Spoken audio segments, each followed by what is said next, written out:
Good morning. You've tuned into ET Now, and this is Buy Now, Sell Now with me, Karunya Rao and Varun Hirmat. Let's get you started with the top headlines of this hour. First up, you have to flag off what's happening in the markets. Holding largely steady after that carnage that we saw in the session yesterday. You have the Nifty once again rebound back to 11,450, right now trading with a gain of 60 odd points. Sensex is up and logging in triple-digit gains.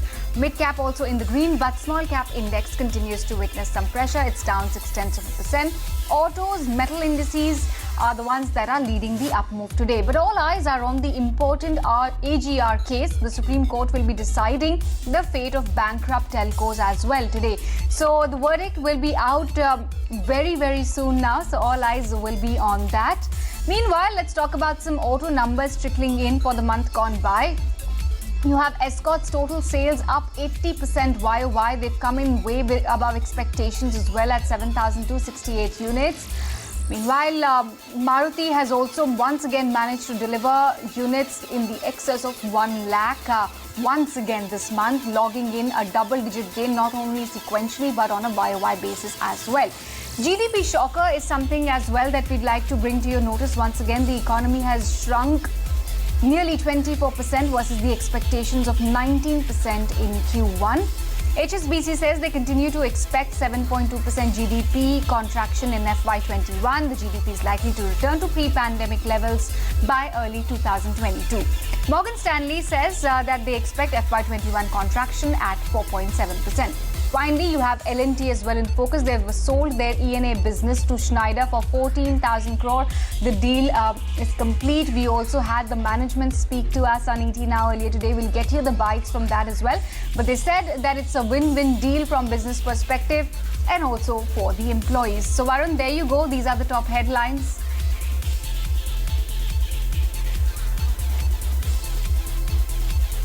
Right, thanks for bringing that to our notice, Karunya. But what's perhaps the largest headline today and the case that matters, and it's going to affect a huge portion of market cap for our domestic equities, is the AGR hearing. And the Supreme Court shall pronounce the AGR verdict today in just a while, probably during this show. But before that happens, let's head across to Abhimanyu, who's actually at the court right now for the latest developments. The much-awaited AGR verdict would be pronounced by the Supreme Court of India today. The court will decide on a plethora of issues, which is going to decide the fate of many existing and bankrupt telecom companies. Bharti Airtel and Vodafone Idea had sought a 15-year timeline to pay AGR dues. However, the court is going to decide today how many years would be given to telecom companies to clear AGR dues. It is a matter of life and death for many companies, including Vodafone Idea, who have to pay a total of 50,000 crores of AGR dues and have paid less than 8,000 crores till now. It remains to be seen how much time would be given by the top court. The court is also going to decide the issue of trading of spectrum and whether spectrum can be traded under IBC or can be traded or transferred by private players, since the court and the DoT had earlier opposed the submissions given by telecom companies that they were treating spectrum as an asset. It remains to be seen what is going to be the fate of spectrum and the AGR dues which are to be paid by bankrupt telecom companies. The court will decide the fate of bankrupt telecom companies, whether the spectrum which was allocated to RCom, Videocon and Aircel could have been transferred to Bharti Airtel and Reliance Jio, and whether Bharti Airtel and Reliance Jio would be liable to pay around 40,000 crores of AGR dues, which were initially to be paid by RCom, Videocon and Aircel, which are currently under bankruptcy. So a plethora of issues are going to be decided, many constitutional issues, and also a matter of life and death for many existing and bankrupt telecom companies. Okay, Abhimanyu, thanks for that. Really a life and death matter for the telcos today.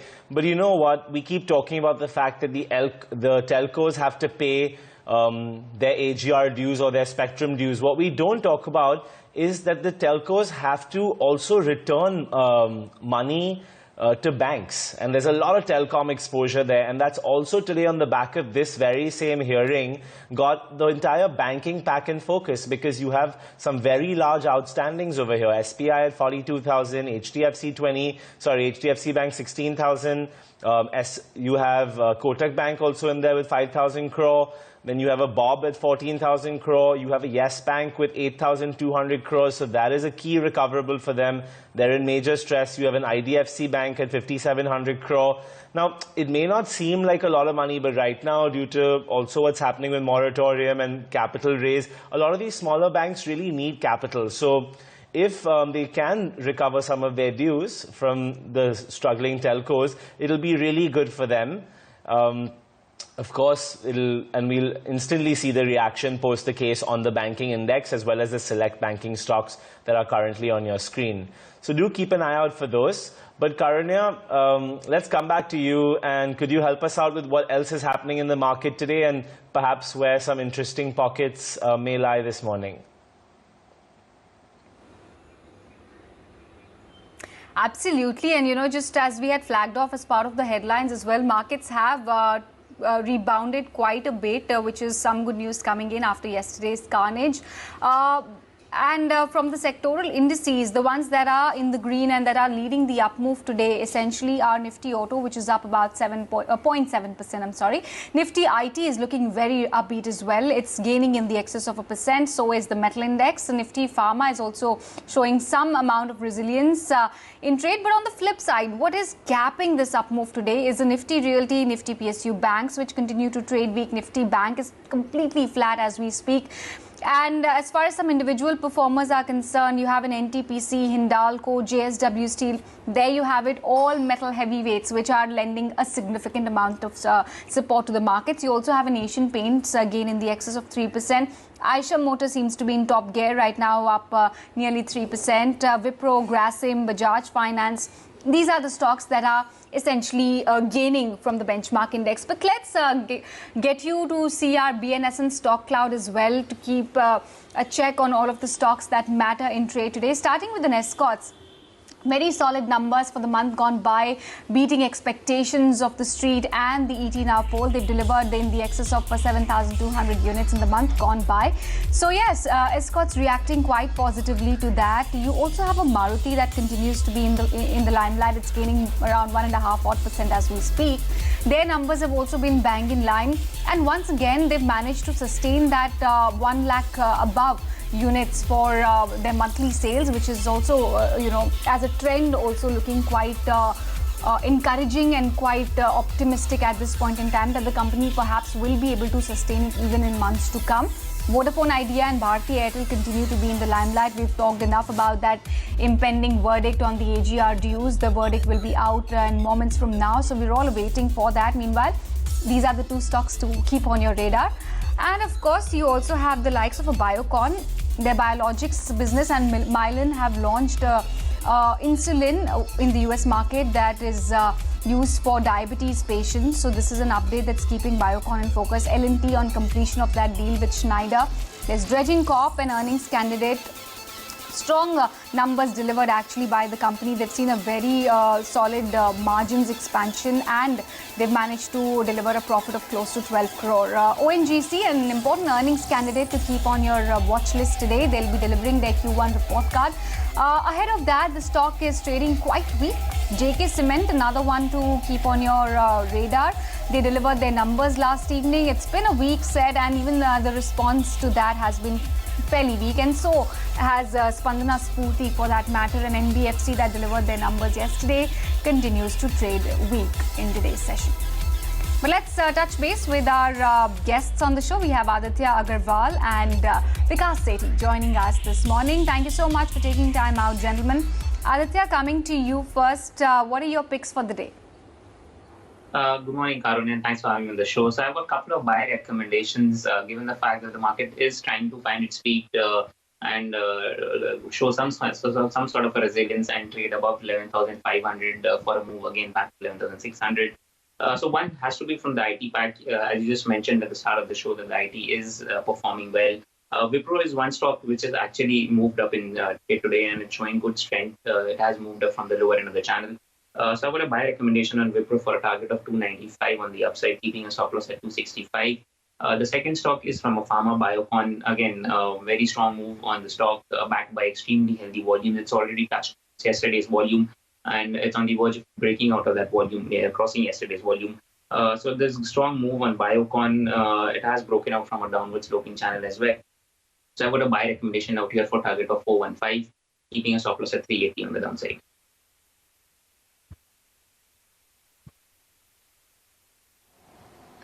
All right, thanks for that, Aditya. Vikas, good morning. What's catching your eye today? Good morning, Varun. Good morning, Karunya. And as far as my long-term picks are concerned, I'm pretty bullish on the sector. Varun, my pick is echoing. I need to do some. Am I? Yeah. I don't know. Have you in a bit of a patchy line? Yeah.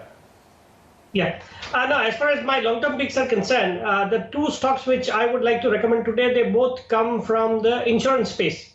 The first one is ICICI Lombard General Insurance. I'm pretty bullish on this stock. It's a great company with a very strong pedigree, management of ICICI Group. And I think the insurance sector looks highly underpenetrated and has tremendous potential going forward. So I would recommend investors to be buying into ICICI Lombard at the current levels of around 1280. The stock has corrected substantially from its recent highs. And my targets in a year's time would be 1550. The second stock which I like from from insurance space, but it is a life insurance company. The name of the stock is HDFC Life. Again, a pretty solid company with a very strong pedigree. And I think life insurance sector also is poised for tremendous growth going ahead. So I like the stock at the current levels of around 580, and I would recommend investors to be buying into it. And my targets in a year's time would be 725 rupees on the stock.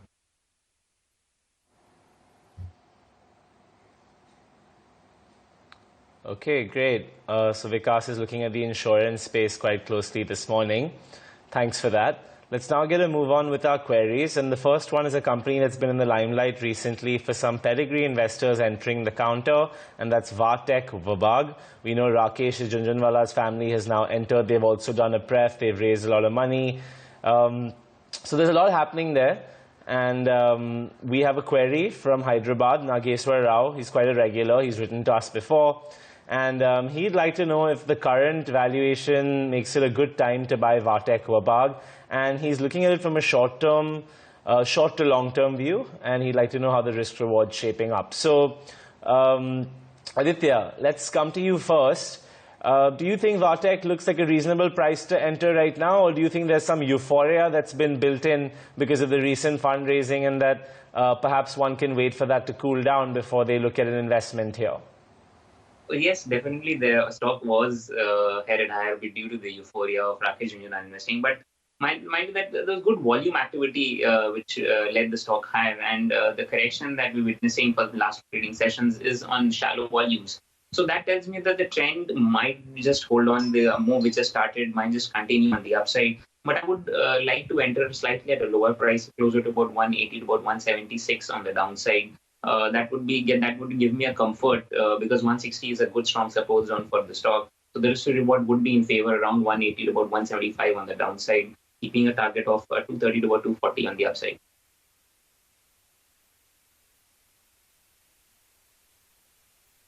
Okay.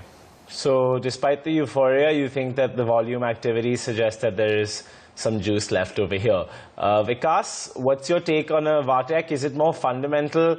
Perhaps seems that the receivables for these companies, which tend to be the main drag, overall situation seems to be improving. But what's your take on the situation? Yeah, Varun, again, it's fundamentally a good quality company. The balance sheet quality is pretty good, but the stock has seen a huge run-up recently.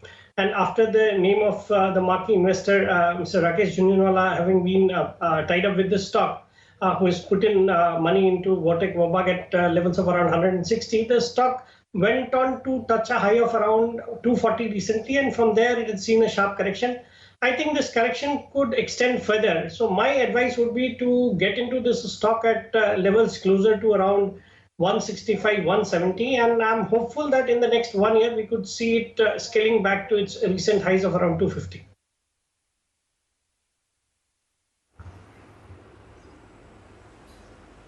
Okay, that's the verdict coming in on VA Tech Wabag. Moving on to query number 2, it's an email from Panchami Menon. She's based out of Bangalore.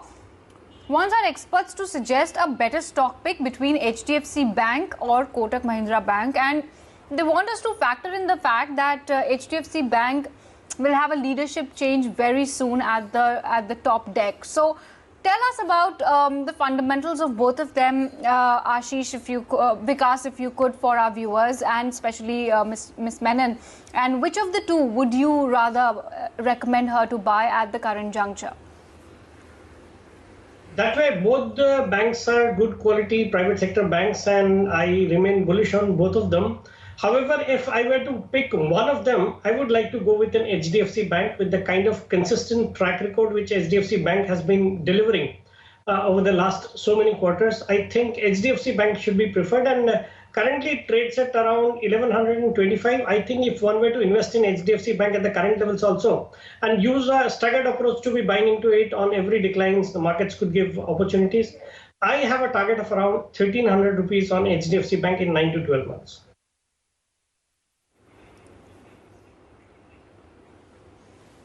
Okay, all right.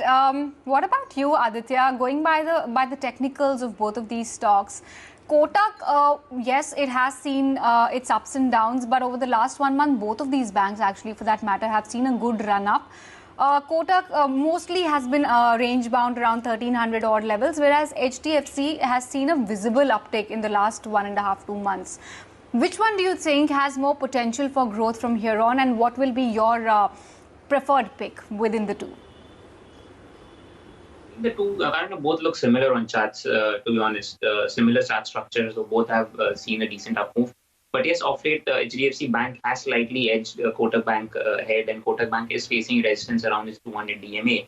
It's failed to trade sustain above that on a consistent basis. It was just 1 day of close above that. On the flip side, HDFC Bank seems a little steady at the moment. So it sustains above 1160. My sense is HDFC Bank will be a better pick. One can see targets of 1200 to about 1250 on the upside. So if I have to choose between the two, I will definitely go in for HDFC Bank because the chart setup is more clean and looks like the up move would continue here to levels of 1250 to about easily 1300 also on the upside.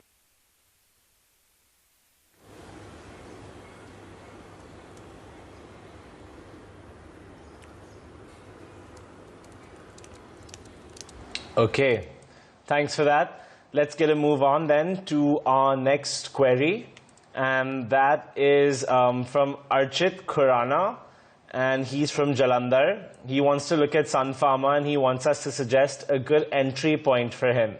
So, Vikas, let's come to you first on this one.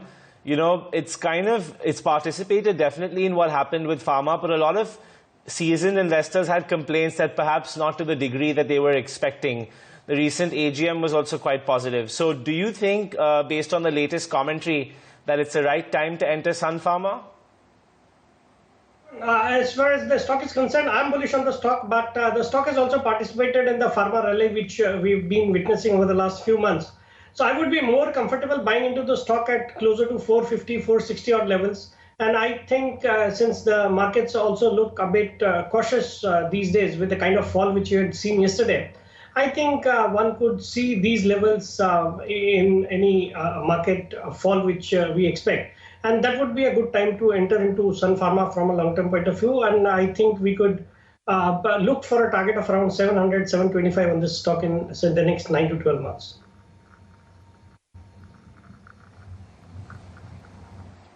Okay, great. And Aditya, do you share Vikas's optimism for Sun? But with slight caution, because the last two trading sessions yesterday and today, stock is under pressure after a breakout on Friday. So Friday saw stock closing at its fresh highs, 52-week highs, back to an extremely healthy volumes, only to turn down in trade yesterday and follow it up today. But the 510 to about 58, 508, 510 is a good strong support for the stock. That happens to be the 200 weekly moving average, which the stock has taken out after years. So that this is a very strong cluster of support zone which the stock must take at and trade above this level 510. If it sustains above that, then my sense the stock will again inch higher, closer to about 560 to about 600 on the upside. So this is a good accumulation zone. The risk to reward is in favor of going long here because of the fact that there's strong support out here. I would place a stop somewhere around 485 to about 490 on the downside and look for a target of 600 on the upside.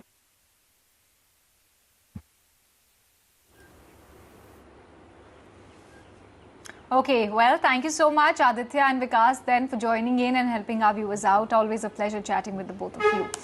Moving on, what are the indicators that are pointing towards the month of September after ending August on such a dramatic note? Jayesh is here to give us his insights that he has culled out. Let's take it across to him.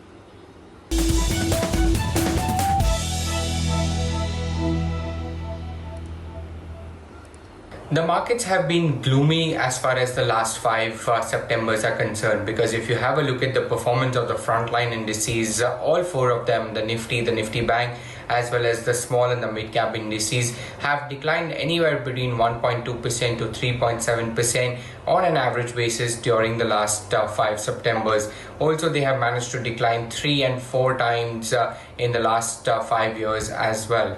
Moving on to the sector performance, there has not been any sector that has been standing out on the winning side. In fact, all of them have managed to decline in the last 5 years on an average basis. Starting off with the Nifty PSU Bank Index, which has declined about 7.5%, and then you have the real estate as well as the infra and the FMCG pack that have managed to decline about 3% on an average basis, and you have the pharma and the metal pack, which have been the recent outperformers. Those two have managed to decline about 2 to 3% in the last 5 years on an average basis, and all of these indices have managed to decline anywhere between 3 to 4 times during the last 5 years in the month of September as well.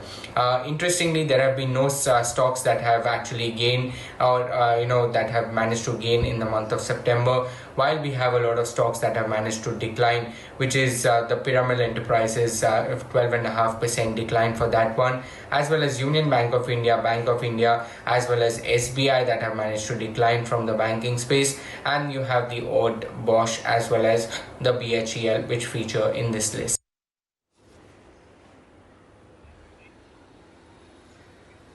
All right, Jayesh, thanks much for those insights. Slipping into a break here, plenty more on the other side. Stay tuned. Welcome back. You're still watching Buy Now, Sell Now. Let's decode the new margin pledging system. Jayesh is standing by to talk to us about the new norms and rules that kick in starting today. Jayesh. What SEBI has done is they have created a new system in which it is called as the pledge and repledge system for the margin collection. Essentially, what it means is, despite the client giving a power of attorney to the broker, the client will still have to pledge on an individual basis. So, that POA will actually become a little redundant as far as the pledging and repledging of shares is concerned. Now, why is this done is because SEBI has implemented a rule saying that, even the cash segment trading or investing, that will require an upfront margin of as much as 20% when it comes to buying and selling of securities. So that is the reason, they are saying that one can also pledge their shares. Also, what this will actually do is a lot of BTST trades will be discouraged, as well as, you will not be able to use the proceeds of any of the share sale that you have made today to buy another security till the actual amount is credited in the client account as well. So that's the hindrance that the market is working with. Also, the feedback that I have received from a lot of brokers is that a lot of small time brokers will get impacted because they have not been ready as far as the technical requirement is concerned for this particular system to be implemented. However, I do not see any feedback coming in of the same sort from the larger brokers that we have in the country. Some of the pros and cons that I have received from the market is, of course, starting off with the cons, is that this will actually put a lid on the broader market buzzing stocks that we saw. Of late, you saw in the last 1 month that there had been a lot of high beta names that had been gaining, so it will actually put a lid on those gains as well. Also, it is likely to reduce the trading volume activity, so that will be a dampener, and the STT would in turn get impacted. So, lesser revenue as well from the STT front. As far as the advantages are concerned, what the regulator is actually aiming to do is reduce the speculation that we have in the market, along with reduction in the misuse of the client securities that are done in the pool account. All right, Jayesh, thanks for that. Let's turn to the auto space and see which are the numbers that have already trickled in. You have an Escorts, which has beaten streets' expectations, and ET Nows as well. Their total sales for the month gone by stand at 7,268 units. It's a growth of 80% on a YOY basis. Of course, the base of last year was also quite low, but an 80%, almost double the amount of volume, is definitely a huge feat. The management has said that they're currently operating to the peak capacity right now. Market sentiment continues to be extremely encouraging and positive. It's the good monsoon, kharif sowing, good crop prices, farmer incomes, government initiatives. All of them have really come together to spur the rural uptake, and they do believe that it's going to be good from here on as well. We also have Maruti Suzuki's numbers. They've come in at 1.24 lakh units versus our poll of 1.3 lakh units. So it's largely an inline set really. And do remember, once again has Maruti managed to log in volumes in the excess of 1 lakh units, which is an encouraging sign given that how the market is still very weak, and they're just opening up in a staggered way as well. So yeah, Maruti and Escorts are the two candidates who have delivered their numbers. We're waiting for that, but PVs and two-wheelers are likely to do well. So let's see how that pans out. But yes, the big voice on the channel today was that of Larsen & Toubro. They've sold their electrical and automation business to Schneider Electric for a whopping 14,000 crores in an all-cash deal.